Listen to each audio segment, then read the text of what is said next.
Nikšićanke i Nikšićani, ponosni sinovi slavnih predaka, vi koji ste nastali iz 1000 godina krvi i borbe za našu najveću svetinju, slobodnu i građansku Crnu Goru, sjetite se ko ste, sjetite se od koga ste.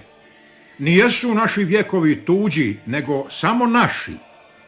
Sjetite se i odaberite, jeste li vi od onih kojima je tuđe ognjište milije od svoga? Jeste li vi oni što im je tuđa zastave milija od svoje? Jeste li vi oni koji imaju i rezervnu državu? Ne, vi ste Crnogorci, pravi i iskreni, koji svoju ljubav ne dijele na dvije domovine, koji su antifašisti, oni koji znaju i za Vojslavljeviće i za Balšiće, i za Crnojeviće i za Petroviće.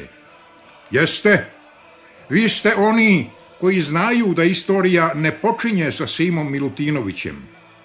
Vi znate, Crna Gora je naša jedina domovina, a kome domovina nije majka, tu čovjeka nema, ni junaka. Nikšićani, naše mjesto nije u Iranu, Rusiji ili srpskom svetu.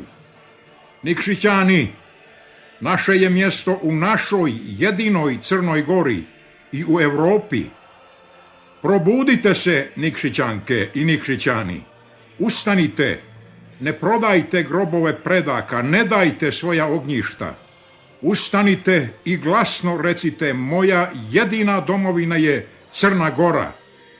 Nikšićanke i Nikšićani, da je vječna Crna Gora.